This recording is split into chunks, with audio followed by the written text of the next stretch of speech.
Our Father cares. Unreserved surrender. September 13th. I am crucified with Christ. Nevertheless I live, yet not I, but Christ liveth in me. And the life which I now live in the flesh, I live by the faith of the Son of God, who loved me and gave himself for me. Galatians 2:20. God will accept nothing less than unreserved surrender. Half-hearted, sinful Christians can never enter heaven.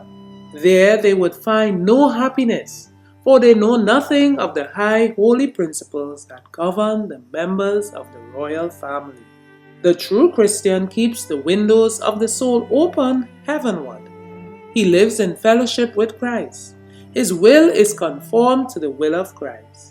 His highest desire is to become more and more Christ-like.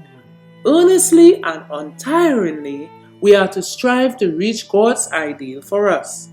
Not as a penance are we to do this, but as the only means of gaining true happiness. The only way to gain peace and joy is to have a living connection with Him who gave His life for us, who died that we might live, and who lives to unite His power with the efforts of those who are striving to overcome. Holiness is constant agreement with God. Shall we not strive to be that which Christ so greatly desires us to be? Christians indeed and in truth, that the world may see in our lives a revelation of the saving power of truth. This world is our preparatory school. While here we shall meet with trials and difficulties. Continually, the enemy of God will seek to draw us away from our allegiance.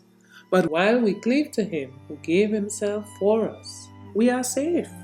The whole world was gathered into the embrace of Christ.